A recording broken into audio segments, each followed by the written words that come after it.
The following is an Operation Podcast production. Most of the main issues I had transitioning from active duty, I still hear are the same issues. What is the biggest problem service members face transitioning out, and why are we still talking about the same issues decades later? Very broadly, I believe it's an identity issue. It's crazy that the day you walk out the door, people stop calling you. I think what's different in the military is there's just such a stark contrast. The culture is different. The uniform is different. The language is different. Everything's different. And then you walk out the door and that's all gone. It all comes down to check the boxes, move on. And once you're out, you're someone else's problem. That's why I encourage veterans to get to know other veterans who have already been through this process. That's why conversations like this are so important. No one told me that. Right. I think that's largely why we're seeing so many veteran suicides. Is there anything we can do to prevent any more veteran suicides? Yeah. My name is Jeremy Stalnecker. I am the CEO of the Mighty Oaks Foundation, former United States Marine, and this is Ever Forward Radio. Well, Jeremy, man, you feel the Ketone IQ powers kicking in yet? Feel it. Yeah. Settling on my brain. He's lying. It's too soon. But I'll know, but you'll know when I go like, whoa, yeah, what? Yeah. Well, it's a pleasure to sit down with you on the show. Yeah, it's good to be with you. It was funny. The last time we spoke, I was on the way here to the studio, and I was at a stoplight on Veteran Avenue. And we're talking veterans. Yeah. I was like, cool. Man, this is wild. It's a cool synchronicity. Yeah. So here we are, Ever Forward Radio. And when this is going live, we're going to be kind of getting into Veterans Day 2024. Awesome. And, you're a former Marine, or Marine's always a Marine, right? That gets really confusing. So in 2003, I pushed my papers across the table. So whatever that means. Yeah. Former Marine, former Army here. And what I'm really excited to dive into with you is just kind of really putting a very real, very current pulse on the situation of what it means to be a veteran in the United States in 2024. Because when did you ETS? When did you get out?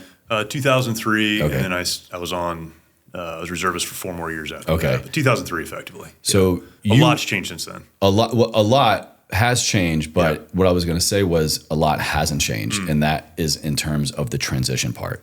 So when you were getting out, I was just getting started. So and then I ETS in 2009. And most of the main issues I had transitioning from active duty to civilian life, I still hear are the same issues.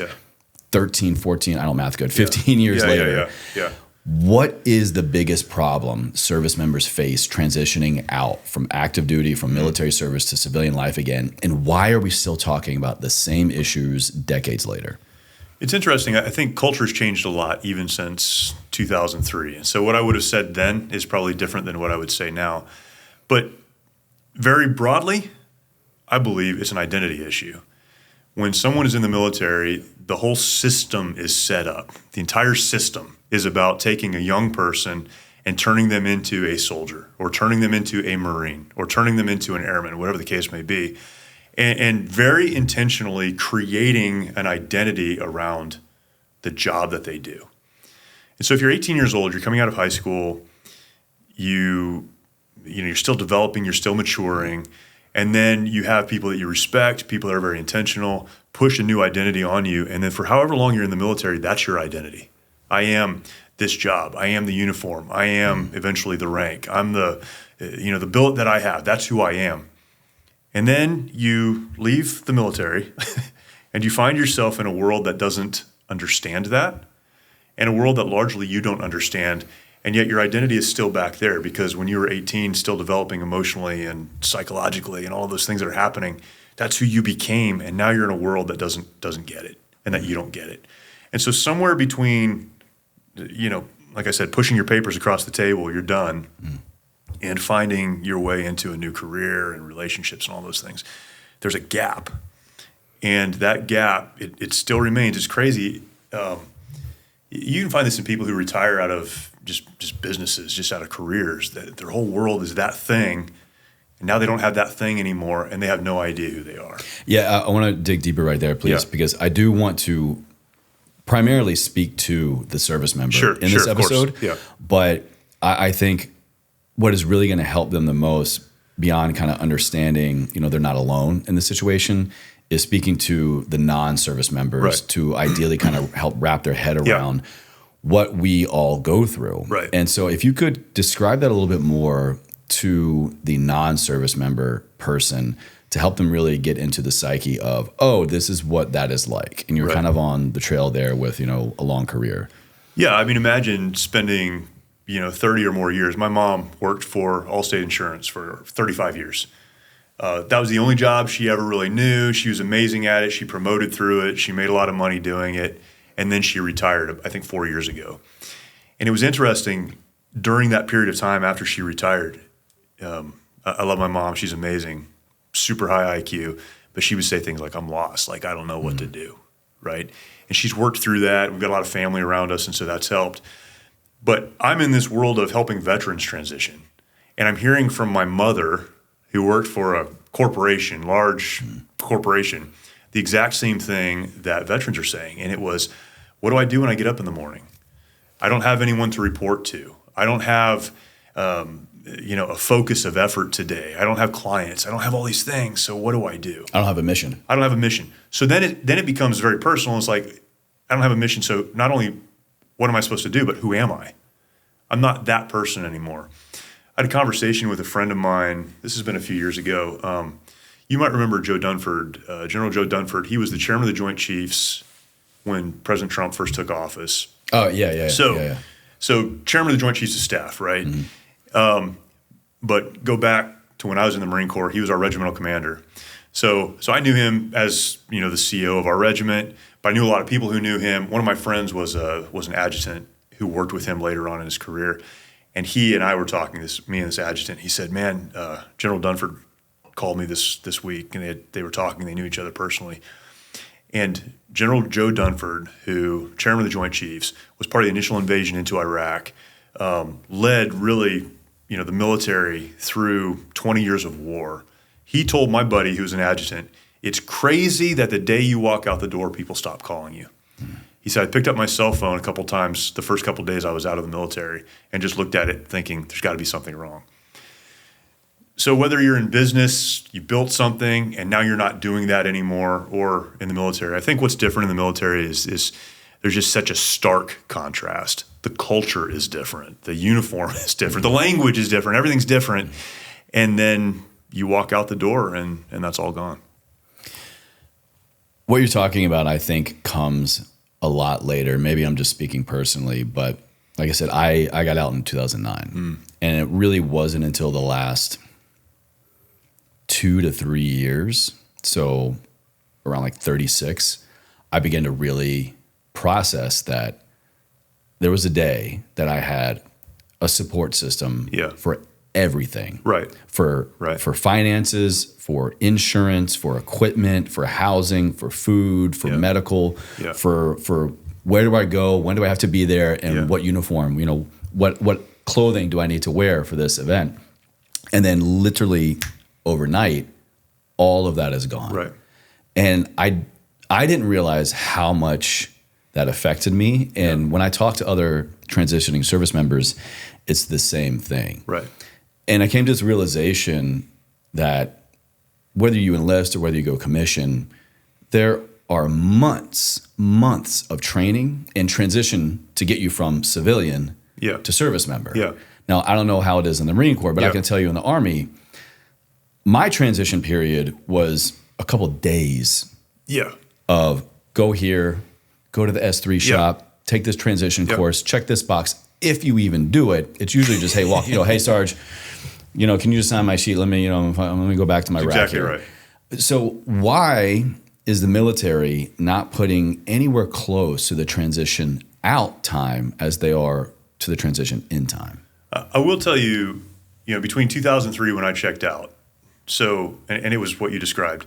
We came back from Iraq. I was part of the initial invasion into Iraq in March of 2003. We were there. The Battle of Baghdad was our battalion. So, this huge kinetic environment that changed shortly after we left.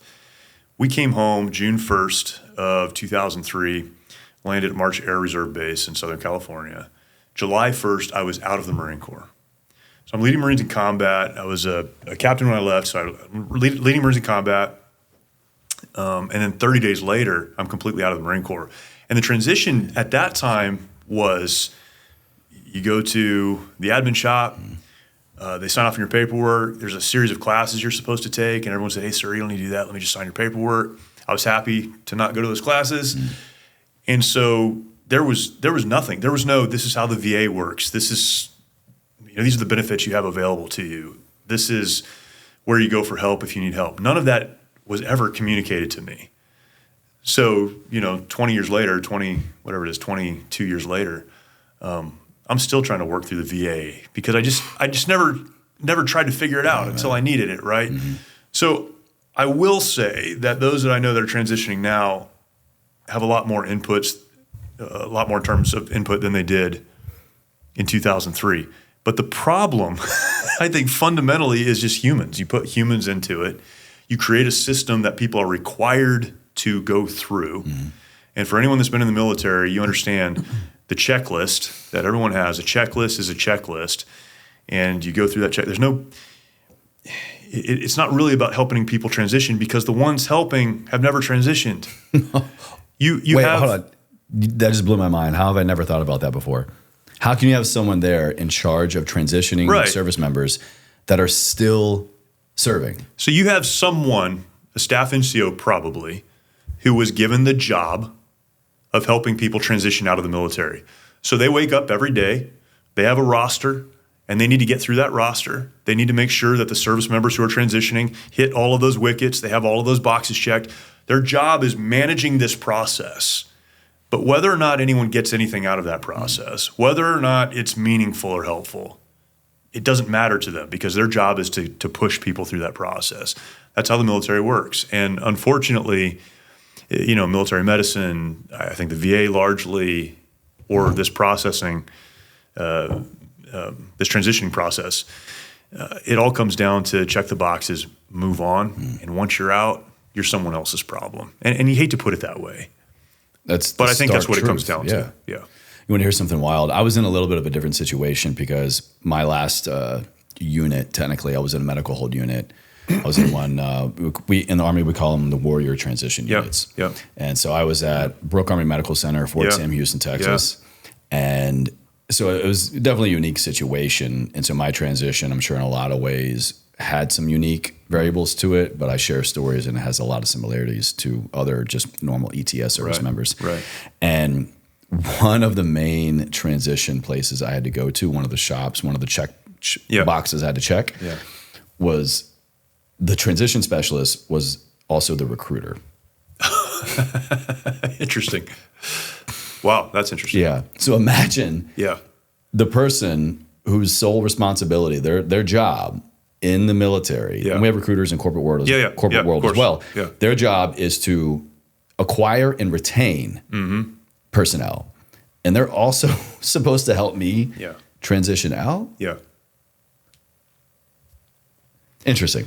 And to your point, though, that's why I encourage veterans to get to know other veterans who have already been through this process. That's why conversations like this are so important.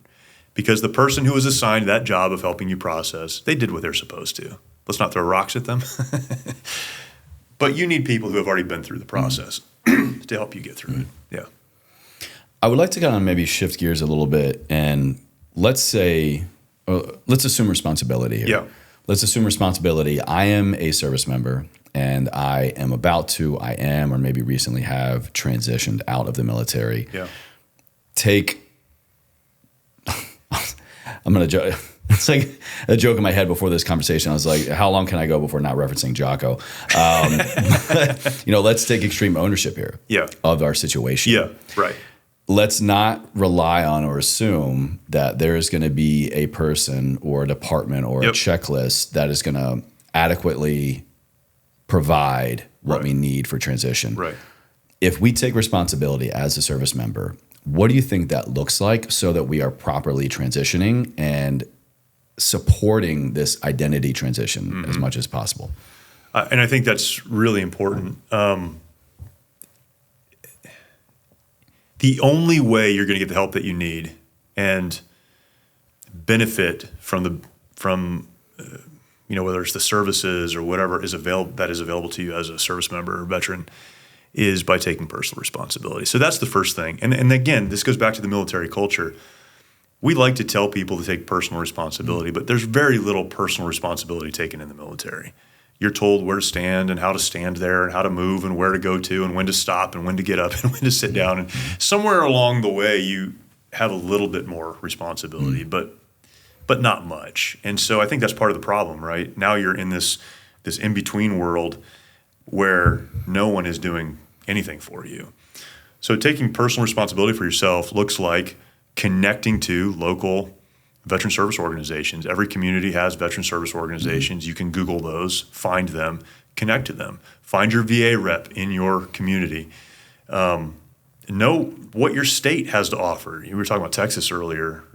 Texas has so many opportunities for veterans. Know what's available in your state, wherever you live. We're in California. A lot of opportunities for people in California as well. I had no idea about this until I got out, that the last state that you served in, as well as the state of your home of record, offers you completely different benefits and services, especially when transitioning. Yeah. No one told me that. Right. I only found that out like a year or two later after digging into a laundry list of things that I overlooked. Yeah. Yeah. So figure that out. And thankfully today there are websites that make all those things available. So it's not hard to find those, but it's the personal responsibility part. You have to go out and look for them and then start to avail yourself of those things. That's one thing, the personal responsibility. I'd say on the other side, I can feel those ketones kicking in. It's about 10 to 15 minutes. I feel like I'm talking fast. Yeah, no, you're good. On the other side, the ketone moment. Yeah, the ketone moment. Stay away from the entitlement attitude, because I think that hurts as many people as not accepting responsibility. So accept responsibility. Figure out what's out there. Apply for everything that you can. Talk to everyone that you can. Get other veterans around you that have been through this process. People that have been out a little bit longer. Ask a lot of questions. So stay humble in that process. But then don't feel entitled, because when you start to adopt this entitled, well, they owe me kind of attitude, that's when you get angry. That's when you get frustrated. That's when you stop. That's when you throw your hands up in the air. And it's very counterproductive. Yeah, I would love to explore that more. Yeah. Entitlement, I think it's a harsh word to hear. Yeah. But when you think about it, many of us, especially I think if we advance beyond the rank of E4 or really any officer ranking, but once you kind of get out of, well, I know in the Marine Corps, E4 is NCO, right? Corporal? Yeah. So for us, Army specialists, but we don't really start in leadership until we hit E5, which is a sergeant. But there does come this kind of by proxy sense of entitlement, I think, with rank. Yeah. And that's because literally we walk into a room and by staring at your chest or your shoulders or your, whatever, your lapel, I can tell the level of respect that I need to, well, there's always respect, man. It's a poor choice of words. The level of attention to detail to what I'm saying, even the positioning in which I need to stand, any other certain commands that I need to alert the room to if you're outranking me. Right. And just I know that even if I have no idea who you are, by what is on your chest or on your shoulders, I can either tell you what to do or you can tell me what to do. Right. And that, if you boil it down in civilianese, is kind of a automatic sense of entitlement. Yeah. And so that's kind of hard, I think, for a lot of people to first come to terms with, but then let go of, especially in the transition component. 100%. I transitioned out of the Marine Corps. Like I said, I was leading Marines in combat. And then I took a job on a church staff. I became a member of a staff. I was just there to help, and I wasn't pastoring, but I was on a church staff. And I couldn't have put it in the words of entitlement. I couldn't have framed it that way. But I almost got fired from my first job working at a church because I became so frustrated and so angry that people didn't know who I was or what I had done or the experiences that I had, and then I would hear about Marines that I served with who went back to Fallujah and the experiences they were having. And I try to talk to other people about that, and they just didn't get it. That's a sense of entitlement. That's a sense of, you need to respect me for what I did for you, right? Or whatever. And whereas we live in a country where people do respect those who've served. I'm thankful that we do. This is a different day than the mid-'70s and late '80s or early '80s. We live in a great time. People do respect you for your service. But if you want them to do something for you simply because you served, you're hurting yourself because no one cares. At the end of the day, they're thankful you served. Hopefully they're thankful for the freedoms they enjoy because of the service member. But they've got their own lives, their own situations, their own issues they're trying to deal with. You have to advocate for yourself. You have to figure it out on your own. You have to work hard. You have to succeed. And that's what that extreme ownership really is about. It's not about saying, you owe me because of. If you have something that's available to you because you serve, take advantage of it. Mm-hmm. But no one owes you anything. No one owes you anything. So work hard and earn your way into whatever spot it is you want to be. Can you walk us through a better understanding of service? We've said that word a few times now, and I think that a better understanding of service could help us better understand entitlement. And I think this is where service members get tripped up because I served. And with that, just by stating that, there's a little bit of entitlement there. It's like, you should know who I am. You should know what I did. You should be grateful. And kind of making a generalization here. I'm not saying everybody does this, but I'm raising my hand here. I struggle with a part of that. And it's, I no longer walk into a room and by looking at the patches on my uniform or the rank on my chest or whatever, like no one knows where I came from, what I did, and the level of, command that I possess or don't possess. And so service, like a fundamental principle of service is to do without acknowledgement. Right. But yet we hold on to that acknowledgement, don't we? Yeah. Yes. I had this conversation the other day with a friend of mine who did not serve in the military. And he was asking me about particularly special operations units who have a lot of notoriety. He's like, why do some units have a lot more notoriety or people understand them better than others? We were talking about like the Navy SEALs, and we were talking about these military organizations that have had movies made about them and books Green written about Berets, them. Delta Force, Marine Raiders. And you start to think about our heritage going back to World War II and even further. Those folks who served at that time, I'm sure they served for all kinds of reasons. But a lot of those folks served literally because they thought, man, if I don't do this, who's going to do it? And then they came home, and a lot of them struggled, but particularly that World War II generation came home and continued to serve. That's why we call them the greatest generation. Yeah, they literally just went back to work. They built America. Yeah. Because service to them, they were probably serving in their community before they went. Whoever it was that they viewed as the bad guys trying to take away this life that we have, they went to fight, and then they just came home. They weren't trying to get anything out of it. They were trying to protect their communities and protect their country and protect the ideals and all of those things. So when they came home, largely they went back and continued to serve. And I think that's one of the things that's really changed. And you blame everything on social media, right? And on media and on marketing and these kind of things. But yeah, that unsung, I'm just here to serve. I'm here to do my part. I'm here to, to stand for things that are important and live for a cause that's bigger than me. Largely that's been lost in our culture. And I think that's also been lost with a lot of the men and women who go into the military. Again, broad generalization. I know some, after 9/11 particularly, went in to serve because they felt like we had been attacked. But a heart of service says, I'm here to serve. And then when you leave, I'll continue to serve. I view leadership that way, and I've talked about this a lot. Leadership is not a position. Leadership is really a state of being. It's understanding that I have some things that other people in my life need, and I'm going to leverage whatever I have, my time, my talents, my treasure, opportunities, connections, for their benefit. Well, if that's the kind of leader that you are, then it doesn't matter what uniform you're wearing or what job you're holding or what title you have on your desk. I can always do that. I can always use what I have for the better of others. I can always serve. And when I think about pure service, it's exactly that. I served in the military, and I'm not in the military anymore, so I'll find somewhere else to serve. I'll serve my family. I'll serve my community. When we talk to men and women who are struggling with trauma through our programs, I will, whenever I can, make the statement that at a time in our nation's history where we are absolutely desperate for leadership, we have more than 20 million veterans, men and women who have served, who've learned how to lead. that are sitting on their couches and cursing the darkness. Well, why is that?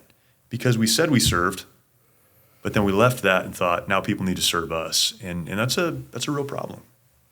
That was a lot of words. I don't know where it all comes from or even how to fix it. But a pure understanding of service is very important. Do you think that true essence of service, and in this conversation we're talking military service. Sure. Do you think that essence of service has become tainted, diluted, because we live in an era now where service is coupled with a myriad of benefits? And what comes to mind for me is, you mentioned World War II, the greatest generation. These men went to war and just came back. Yeah. And to my knowledge, there was no transition assistance program. Right. The Veterans Affairs, I think, was just really getting started, if at all. Yeah. There was no, hey, if I go serve, I'm going to get some college benefits. I'm going to get an enlistment bonus. I'm going to get sign-up bonus. I'm going to get, forgiveness. I'm going to get, college, all this stuff. And I'll be very honest. So I enlisted in 2003, and I knew I'm enlisting during a time of war, and I knew that should that be called upon me, I would do it. That was like the exchange. But I also was coming from a family situation, a life situation where I wanted to go to college, but we didn't have money. And I also love the idea of family legacy. And so that kind of influence, that was probably like 60-40, my influence. So my decision to serve was heavily influenced by the benefits of said service. Yeah. Now, it doesn't mean I wasn't willing to do the same job that everybody else was doing. But I'll go back to my question. Do you think benefits and incentives are diluting the core of service in the military? So I'll say this, and then people can be mad at me for saying it. But I believe that we have largely incentivized brokenness. And what I mean by that is those who have been broken because of their time in the military are incentivized to stay that way. A lot of the benefits associated with whether it's post-traumatic stress or any of these issues we could talk about, those benefits only remain if that person who's receiving those benefits does not get healthy. If they stay broken. Yeah. And so I've talked to a lot of veterans who will say, I'm turning a corner. This program has helped me. I see things differently. I realize I can still be engaged in the world. But if I go back to work or if I go and do that thing, then I lose my benefits. And that's a real quandary that we as a nation have put people in. And again, I think let's be very real here, if I could interject. Yeah, quick. Please. So by benefits, we mean we have healthcare benefits, we have education benefits, we have financial benefits. Yep. Those are the three main categories that come to mind for me. But I know there are others, through such organizations like Fisher House and Wounded Warrior Project, and they're like ancillary and satellite benefits that you, your family, and even extended family members can get while in still that broken place. And I think I'm not going to be government conspiracy. They're trying to keep the veteran down. I think it comes from a good place. I think it comes from a place of saying we need to support those who have gone forward and done these things for us. Yeah. I'm for that. I think it's wonderful. And again, if you have the opportunity to take advantage of those benefits, I think you should. But don't ever let the incentives or the benefits prevent you from fully being who you're supposed to be, who you were created to be. Whether it's an employee or an employer or a leader in your community or a dad or a mom or whatever, don't let some amount of money prevent you from fully being who you are supposed to be. And so there's that side of it. I think on the other side, what that brings with it then is the entitlement attitude. Yeah. And it's very hard to parse that out. So how do you deal with that? I think you say, well, number one, I'm going to understand my gifting, and I'm going to do that. That's at the top of the list. And then if I can also take advantage of the other incentives or benefits, I'll do that too. But I'm not going to let anything keep me from fully being what I would say what God created me to be. Yeah. I want to touch on the brokenness part a little bit more because I think that's really important, and I'm sure we both can relate in our own ways. Yeah. The brokenness part of service, the brokenness part of realizing what you really just went through. Yeah. of years of service, of hearing, seeing, being involved in the real evil in the world. Yeah.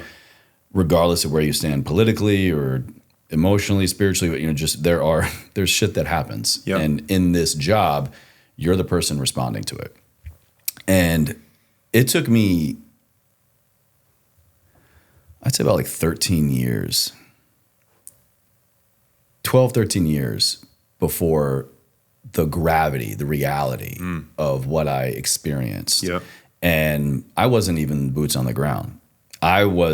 My injuries, my audience knows this, but like I was training for deployment to Afghanistan, suffered my career-ending injuries in the war game training, and then I got medically retired. Yeah. But before that, I mean, working military intelligence and working support missions for Central America, South America, Mexico, human trafficking, sex trafficking, my main role was assigned to Eastern Europe, Russia. I was an intelligence specialist. And so, you know, we're the guys with ears and eyes on all the behind scenes things of the bad guys moving things in the background of the world. Yep. And I didn't realize really the gravity of what I saw, of what I heard, of talking with the guys and the men and the women coming back from said deployments, you know, and it was just another day in the office for me. Right. And now I'm realizing, like, Chase, that's some pretty heavy shit. Yeah, it's not normal. No. It's not normal. And it's definitely not normal for 18, 19, 20, 21, 22, 23-year-old human being in such developmental years that we talked about in the beginning. And so the brokenness part, to come back to that, I think is something, unless it is so traumatic or you're so aware of it at that transition moment, you kind of think I made it through unscathed, and I did. I got out, you know, I was still navigating, literally learning how to walk again. And so I had some physical issues to kind of work through. But then years later, the mental stuff kind of came in. And so we think we're fine. We think we made it through the brokenness. We think we don't relate to that broken veteran, that broken service member that needs to stay on disability or is limiting their potential consciously or subconsciously because they're stuck in that broken place. But the brokenness can come back. Yeah. And the brokenness can come in forms and waves that you were not expecting at all. So how do we lean into that when we think we're not staying stuck in the broken place? Yeah, man, there's a lot to that question. It's interesting. When I came home, so as I mentioned, part of the initial invasion, so the 1st Marine Infantry Battalion to breach the berm between Kuwait and Iraq into the southern objective was my battalion. I was navigating for our battalion, so I was the 2nd vehicle through the berm, through the breach. First KIA of the war, Lieutenant Shane Childers was one of our guys. And people have asked me, what's it like going into combat? When I went into combat in 2003, I think we had 2 or 3 Desert Storm veterans with us. My dad was Desert Storm. So we had a couple of those guys, a couple of guys who had been in Somalia, but really we didn't have any combat veterans. So this was new to, there's 1,200 Marines in our battalion. This is new to everybody, right? So you go in, we went in the middle of the night, you got rounds coming back your direction. You're beginning to engage human targets, which you've been told your entire life not to do. So the whole thing's like upside down, right? You've been training for it, you do it, and then you just move on. You never stop to think about it. We made our way up to Baghdad. The Battle of Baghdad on April 10th was our battalion. We were ambushed going into the city, had over 100 casualties. I mean, it was a crazy, crazy thing that took place there. To include civilians being killed and little kids being blown up by us. I mean, this just war stuff, right? Casualties of war. Casualties of war going into the city, collateral damage, which is, even a demeaning phrase. These are real lives, real people just trying to get out of the way. They did nothing wrong, right? And so you're caught up in all of that. Okay, so then for me, my story, we left Baghdad, retrograded back, and then 30 days later, I'm completely out of the Marine Corps. I'm living in a home with my wife and 2 little kids and working on a church staff. And Could that be any more polar opposite? Moving on, right? Jeez, man. And so, like, the bottom fell out pretty quick. I was a complete disaster at home, throwing things, screaming at people. My little kids didn't want to be around me. My wife should have left me. She didn't. And we've been married, almost 27 years, and I'm thankful for that. But at that time, she would have been better served to take the kids and go. Like I said, I almost got fired from that job. Like everything fell out of my life. because I thought that I was okay. I came home. I didn't get hurt. There's that moment of transition where you're excited about the transition, but it didn't take long before everything changed. Whether you know it or not, those experiences change you.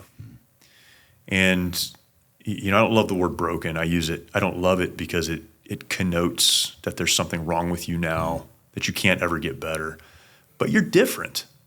Viktor Frankl, I don't know if you've read his book, Man's Search for Meaning. Yeah. Incredible book. I love it.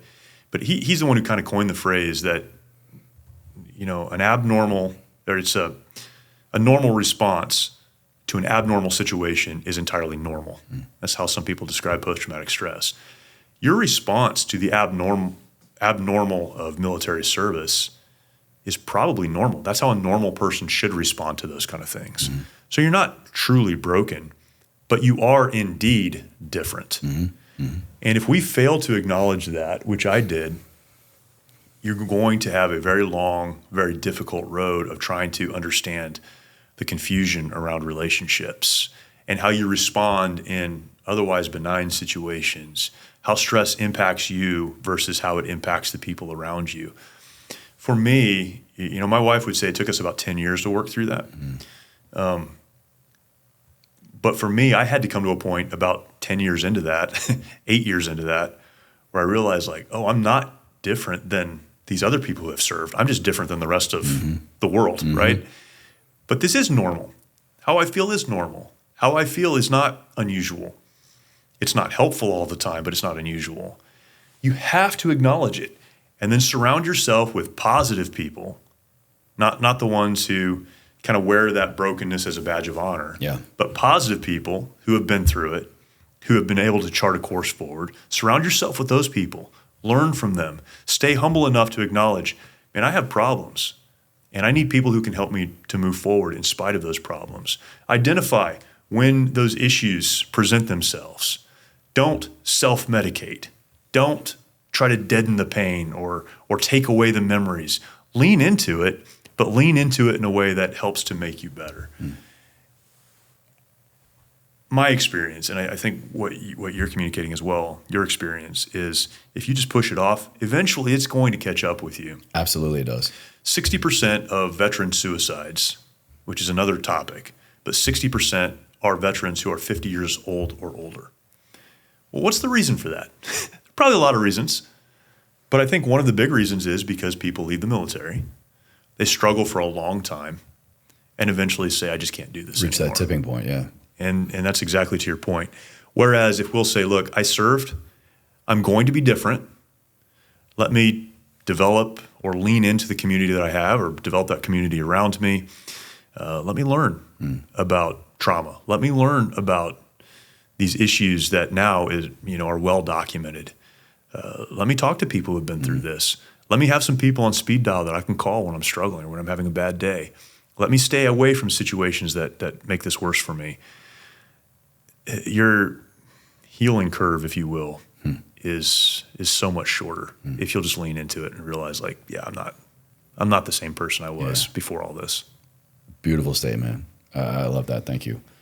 And it makes me think of a unique position we can find ourselves, more specifically our community, our loved ones, our family can find themselves in when they are now in relationship, working with, they're in proximity to someone that is having things come up now that they can't relate to in an aspect that they weren't together when they served.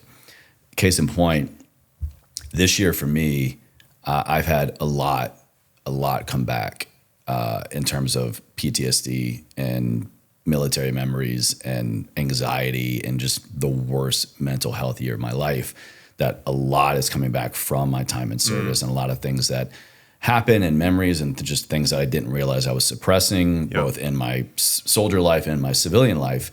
And my wife now, we've been together almost 12 years, but she only knows civilian Chase.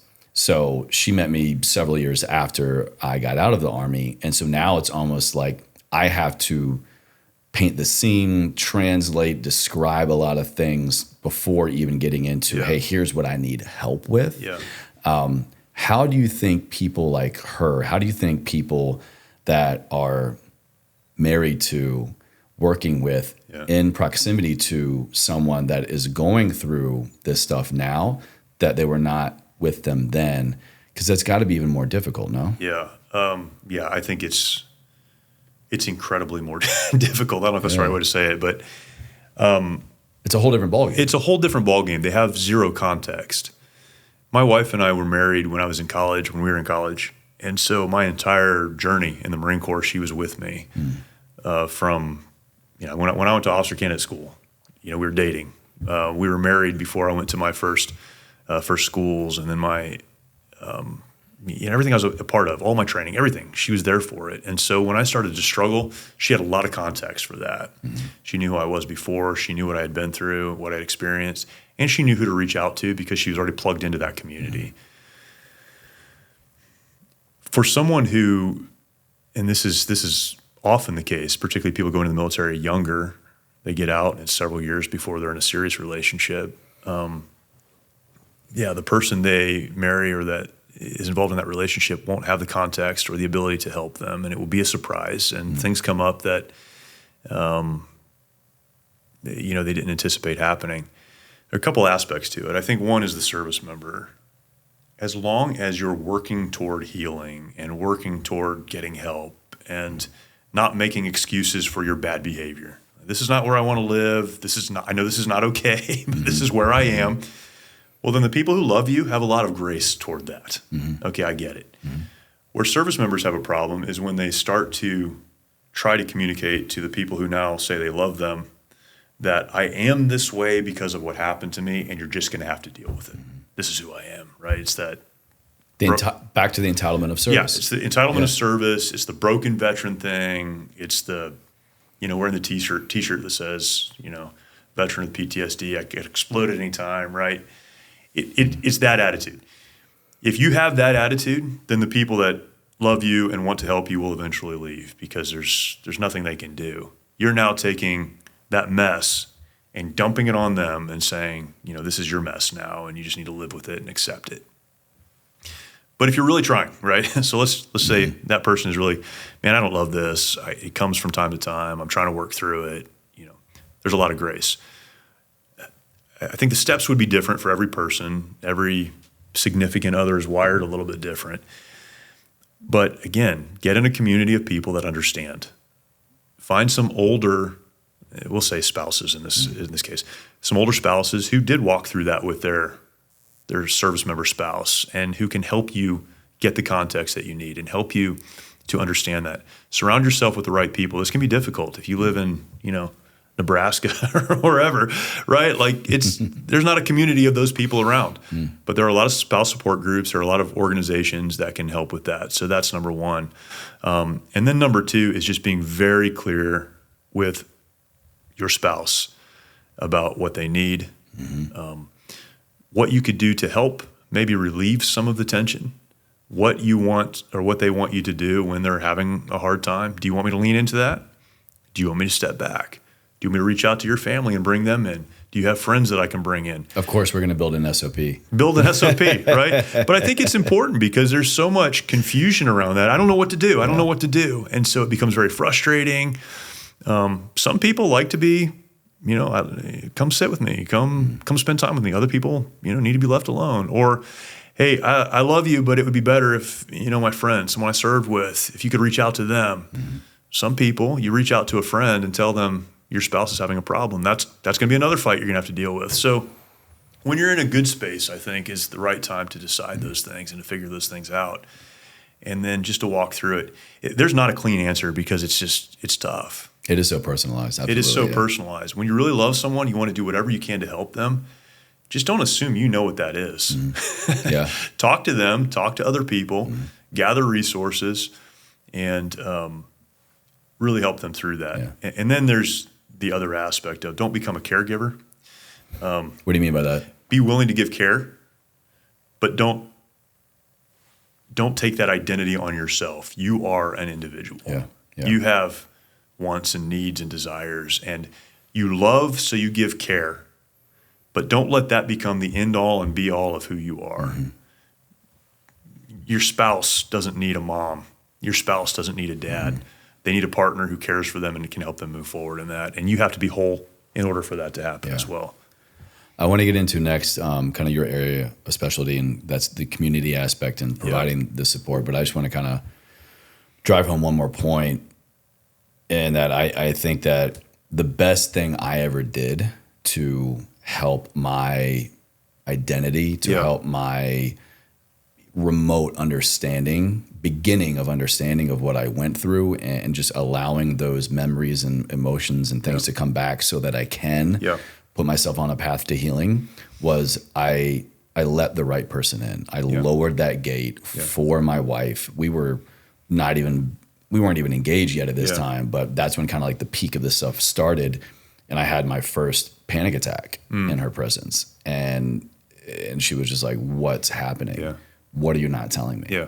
And I made a very distinct choice at that moment of, it's interesting because at the moment I realized that I cared more about this affecting my relationship with her than I did it affecting my own life. And so the fear of not letting her in, the fear of this being the reason why she doesn't stay with me was more of a driving force to let her in and to begin to get help than I even cared about myself actually getting help at that time. And so I hope that, take a moment, think about, if anyone is listening, you're kind of, connecting to this, is there that person in your life? Yeah. Let the guard down, let them in. And if there isn't, make that your next mission. Find that one trusted resource, a friend, a colleague, a family member, a service member, your spouse, anybody.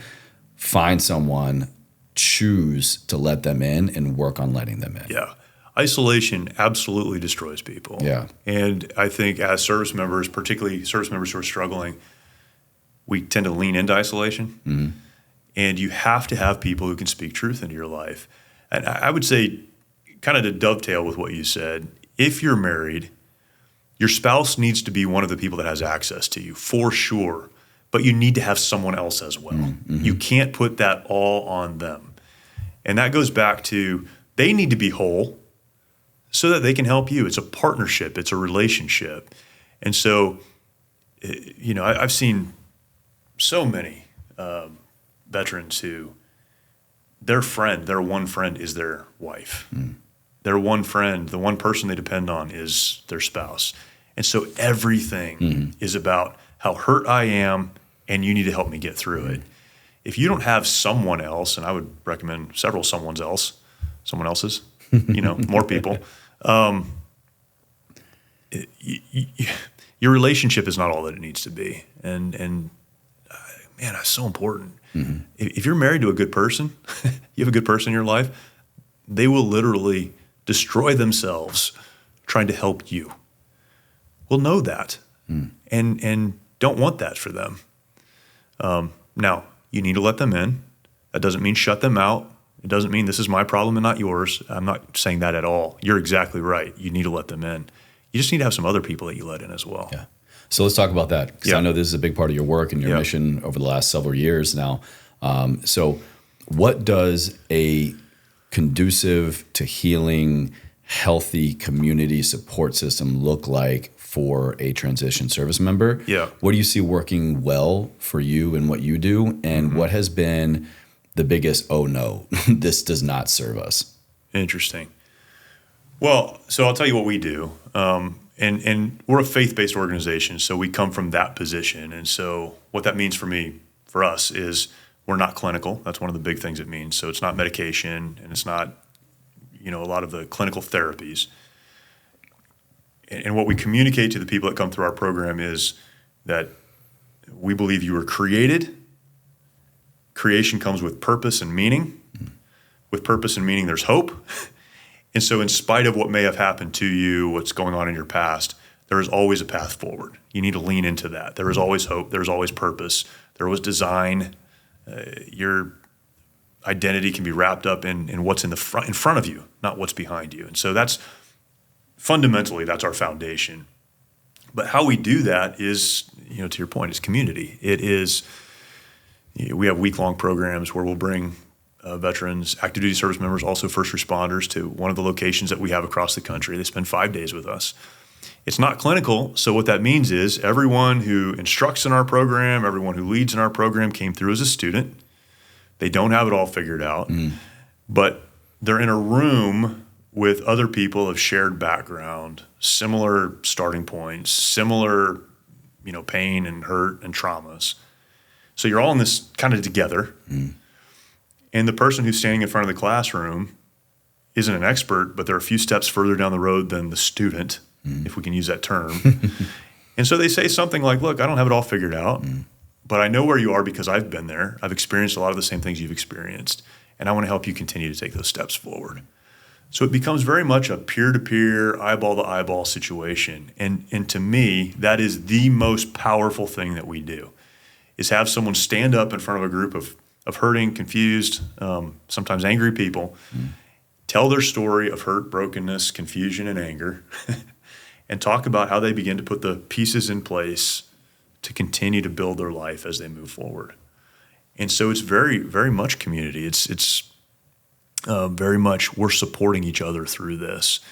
And whether we've had Vietnam veterans come through our program, we had a Korean War veteran come through our program, and then everything since then, a lot of Iraq and Afghanistan veterans. It doesn't matter. The common ground is we're humans that served in the military, so we have some unique challenges. We've had some unique experiences, some unique hurts. Often it's not related to military. It's often related to sexual trauma as a child or something that was brought into the military. So we have the same brokenness and the same hurts, but there's hope because you're like me and you've experienced that same stuff and you've figured out how to move forward and you're putting some relationships back together and you're dealing with the aftermath of addiction and some bad decisions. And there is a way. There is a way because we all feel like our experience is unique to us. No one else has ever experienced this.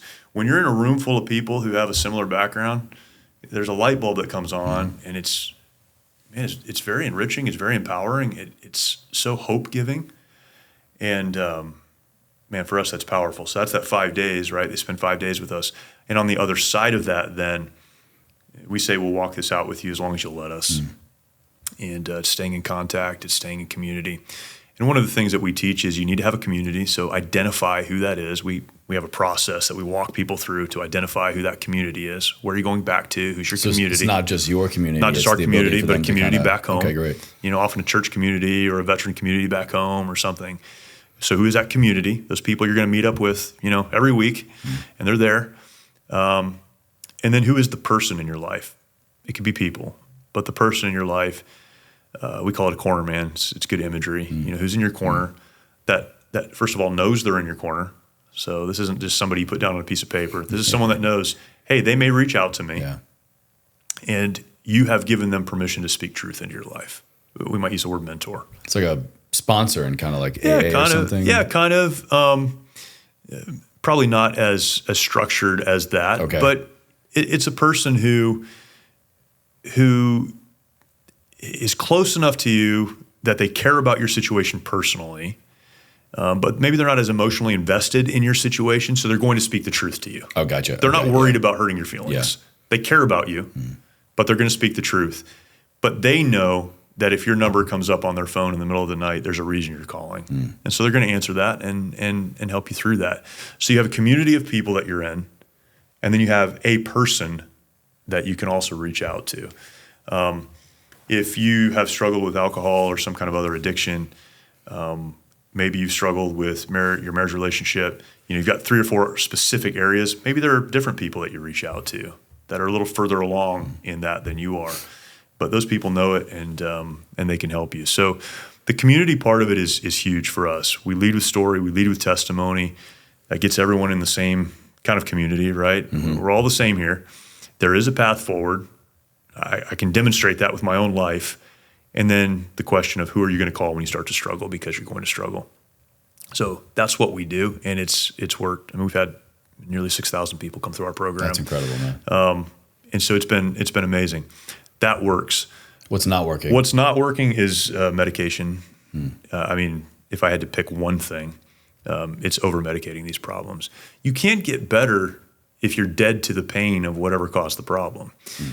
And that's, medication. We have folks who come to our program that are on more than 20 medications a day. I mean, that's insane. In addition to whatever else they're medicating with, there's no way you can think clearly enough to process, what you're describing, those feelings that come up, and you have to be able to deal with that. You have to be able to process that and acknowledge it. Otherwise, you're deadening the pain. And what ends up happening is you deaden the pain so much you don't care about relationships, and so you lose them. You don't care about your life at some point, and so you may lose that. Medication is helpful as a tool. It's helpful as a bridge to get you to a place where you can heal. Sometimes you need medication. I'm not against it. Yeah. But medicating away your problems and there being no end game, this is just what we're going to do now, it's not helpful at all. I think that's largely why we're seeing so many veteran suicides. Yeah. And it's actually exactly what I wanted to bring up next with you. Two of the closest relationships, brothers that I had during my time in the Army, both took their own lives. Yeah, it's terrible. And I'll never forget getting the phone calls from my other friends telling me Dice is gone. Sure. Downs is gone. Sure. And immediately I went to this place, and I think a lot of us, unfortunately, maybe if you've been on the receiving end of the phone call, you go to that place of, why didn't I see this? Yeah. What could I have done? Yeah. Is there anything we can do to prevent any more veteran suicides? What do we need to be on the lookout for? Yeah. What can we realistically, tangibly, consistently, sustainably do? Yeah. Well, there's a lot to that. We wrote a little book on suicide called Not the Solution that someone could go to our website and download for free. And so we have a lot of suggestions in there. Let me talk about a couple things. One, I think we're looking at the issue of veteran suicide from the wrong end. We look at it often from prevention, as in trying to prevent someone from hurting themselves. So let's lock up the guns. Let's make sure they're not, in a room alone or whatever. Yeah, to mitigate that risk. Mitigate the risk, right? Now, sometimes that has to happen, but that's where almost 100% of our focus is. Where really, if we'd focus on the actual problem, which I would identify as identity and purpose, if you have a clear understanding of who you are, this is who I am outside of the military, I did that thing, but this is who I am now. I'm a husband, I'm a father, I'm a, whatever. This is who I am. And purpose, this is why I'm here. Mm-hmm. This is who I am, this is why I'm here. If a person is clear on who they are and why they're here, then the chances of them hurting themselves dramatically decrease. Absolutely. So instead of us focusing on, let's keep the guns away, why don't we focus on making sure that someone who's transitioned out of the military, someone who's struggling, we know they're struggling, that they're clear on those two things. Who are you? Why are you here? What are you accomplishing? What are you engaged in? This thing goes back to isolation. So if you see someone that you care about isolating, they're not answering phone calls, they're spending a lot of time by themselves, all the standard stuff, engage with them. Ask them if they think about hurting themselves. You were afraid to ask that question. Don't be afraid to ask that question. Take it out of the dark and bring it into the light. Do you ever think about hurting yourself? I love you. I care about you. I want to know that. What if they're lying? How do we know if they're lying? You can't know if someone's lying, but you can watch their behavior. You can see, again, that they're isolating, that they're doing things that are contrary to what you know of them to be true. They're who they were before. They're not acting like that anymore. Do you think more veterans would appreciate being asked that question if they have been thinking about hurting themselves? Is that kind of like a little bit of a lifeline? Just like, hey, someone actually does care. Yeah, I think we think that's going to put the idea in their minds. I don't think it puts the idea in anyone's minds. I think it pulls that idea out of their brain and into the light. They may be lying about it. They may lie about it. But even the fact that you are highlighting it, you're talking about it, lets them know people are seeing it and people are talking about it. Okay, so you say you're not thinking about hurting yourself. Man, you're spending all this time alone. I can tell you're hurting. What can I do to help you? And just being there and being present and being engaged with people. The challenge is, for most of us, we have friends that we've had, and then we go on and do our own thing, and we're not with them every day. And so it gets really hard, for sure. You can only be as engaged with someone as they're willing to allow you to be engaged. But we need to be very intentional about that and asking those kind of questions. Hey, I can tell you're hurting. What can I do to help you? Do you want to spend some time around people? There's some great programs. There are some good opportunities. They're not all clinical. This is one of the things we say with our program is you go to a It's not the VA. Yeah, it's not the VA. You go to a ranch, you eat good, you're around other veterans. Why don't you go do that? You know? But then really focusing on those areas like, you know, of identity and purpose. If they're consistently talking about what they did and who they were and those kind of things, those are warning signs to me. Again, there are a lot of things in that book that outline that, but just being present with people and being engaged with people, and helping them fully be who they're supposed to be. You know, identity and purpose are definitely the theme of our conversation today, and to kind of bring it all back to that. I think, and again, this is just kind of reflection on my own journey. By no means am I an expert in none of what us to are. do and how to do none of it. us are. But when I have been faced with all this stuff and I'm choosing to face it and to no longer suppress anything, no matter how great or ungreat it is, I think if I could go back and tell myself to do anything differently, to contribute to a clearer identity and purpose outside of PFC tuning, specialist tuning, sergeant tuning, staff sergeant tuning, wherever I was in my journey in the military, it would be to just know that there is an identity and is a purpose outside of that rank, outside of that uniform, outside of that base, and to fan that flame, to explore interests outside of the mission, to explore community outside of base. Like, quit being a barracks rat. Like, leave fucking base. Like, go find a community. Go find people that are not service members. Go find interests. See maybe what other areas can you max out in besides your physical fitness test or marksmanship.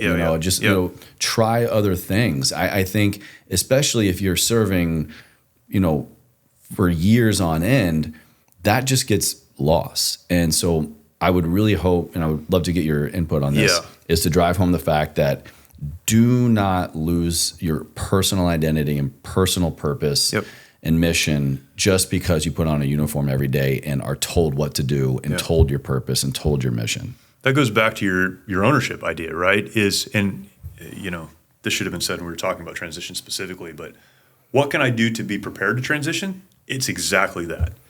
Don't be surprised when you're not doing that job anymore. So there will come a day. There will come a day. Whether by choice or injury or retirement, 100%. There will be a day when you do not put on the uniform. So are you taking advantage of the free education that you can get? Are you, making those connections? You want to be whatever when you get home? Are you setting that up now? This goes back to the entitlement thing. Don't expect people to just roll out the red carpet for you when you get there. They want to help you, but you need to help them help you. Mm-hmm. So start doing that before you leave the military. I didn't do any of that. A lot of other people that I know who have struggled never did any of that. And so, that's huge. Build your community before you're out of the military. Have whatever your community looks like. Maybe that's, I know a lot of people in the jiu-jitsu community. Like build that out. Have a place to land. You know, if that's what you enjoy and those are your people, then let those be your people. Maybe it's a church community. Maybe it's something else. Don't be alone when you walk out out of those gates for the last time off base. You don't have to be. Mm-hmm. So that's exactly right. And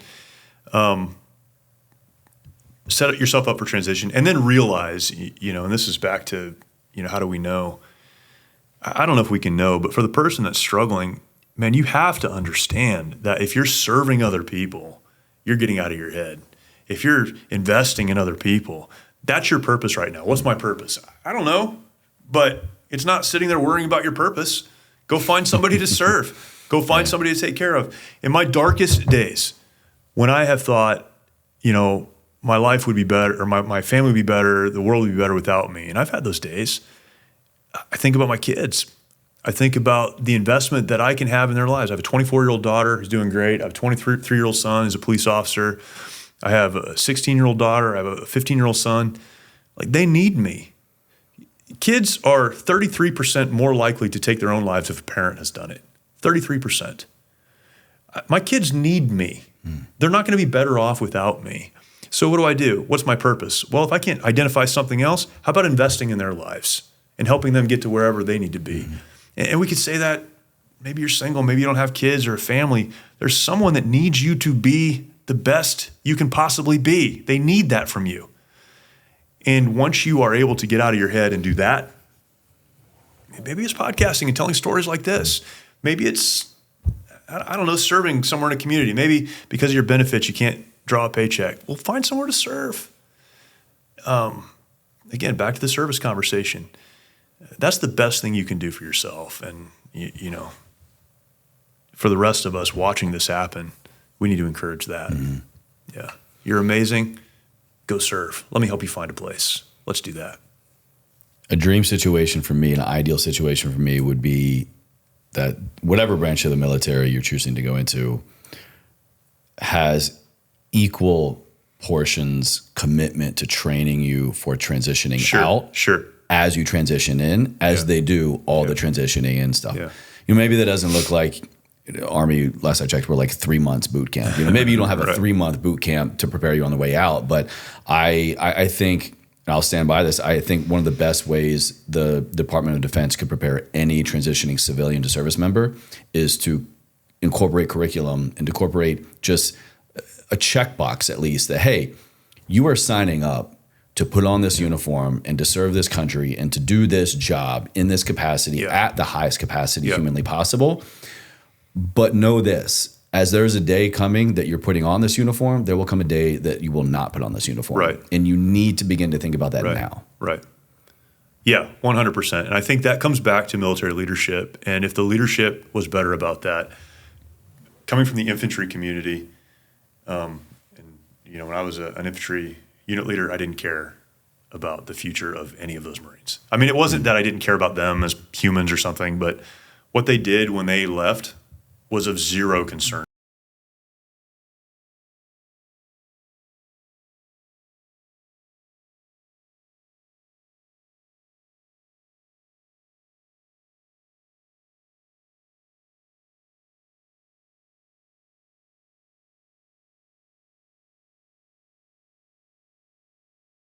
If military leadership would take responsibility for helping those folks transition, realizing that they're more than just an asset to be used and thrown away. We used to say that the big green machine continues to roll, and it does, But using people until they can no longer be used and then pushing them out the door is not the answer. And honestly, I don't think a system, a process, new legislation, I don't think any of those things are going to fix that problem because the military is very good about systematizing things and then making it happen. What's going to happen is when small unit leaders care enough to say, you're 3 months out, maybe you don't need to do all of this training right now. I mean, how many conversations have you had with people that are like, I'm supposed to be out next week, but I'm going on this field op. Because they couldn't find anyone else, and since I'm leaving, they're pushing me out. So we create this problem.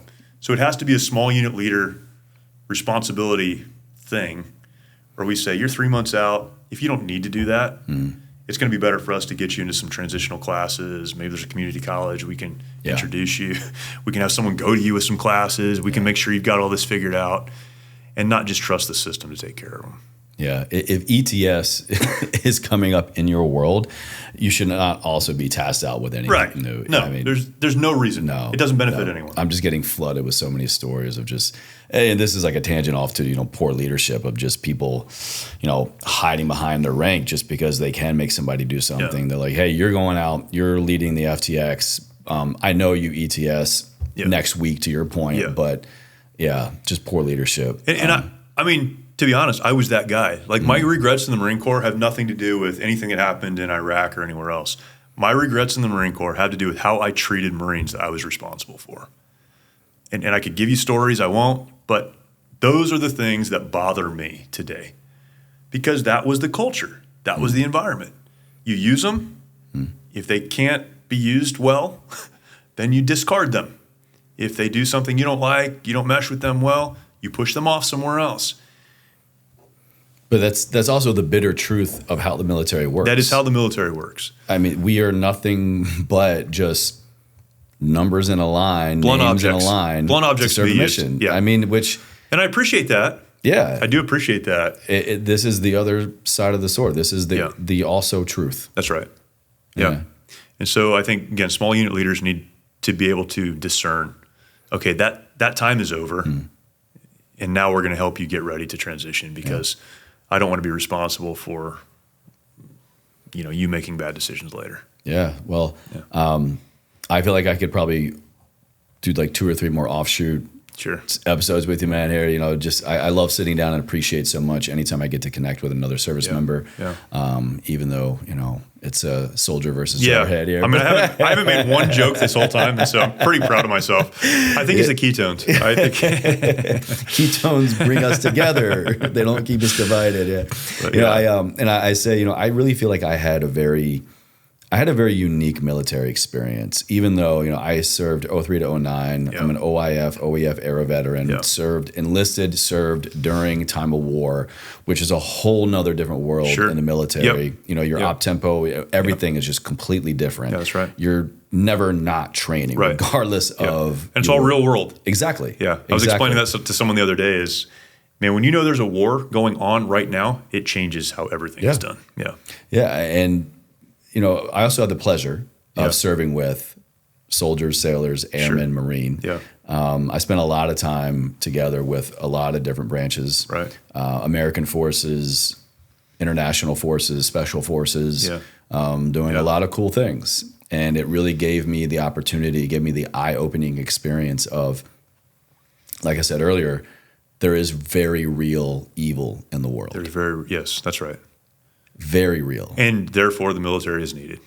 It absolutely is. But also there are a very diverse group of people that come from a myriad of different backgrounds. Right. That's right. And regardless of why or how they got there, they are there. And I'm so grateful for that experience of facing those eye-opening experiences with the most eclectic, the most diverse, the most gangster, the most wild, rowdy, badass, scary individuals in the world. Yeah. And it has truly molded me into a person that I appreciate and serves me now at 39 years old in ways that, you would have figured it out. We all figured it out. But now I reflect so often and go, man, if I didn't have my military training, if I didn't have this person, if I didn't know this way of going about problem solving, or SOP building, or just the core discipline that the military gave me, I would kind of be, worried about myself sometimes. Yeah, sure. And so that's my story, my experience. And I know we all have our own experiences, and also thank you for your service and all of this, man.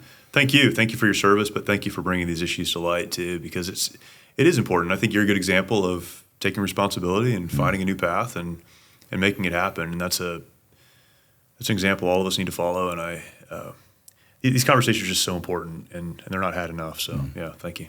And the work that you're doing is all very much in alignment with the mission here at Everforward Radio. And, you'll appreciate this. So Everforward was the mantra of my late father. I think I shared that with you when we connected before. But to take it a step further, he picked it up from his time in service. He was active duty with 101st Airborne in the Army for a while, Persian Gulf vet.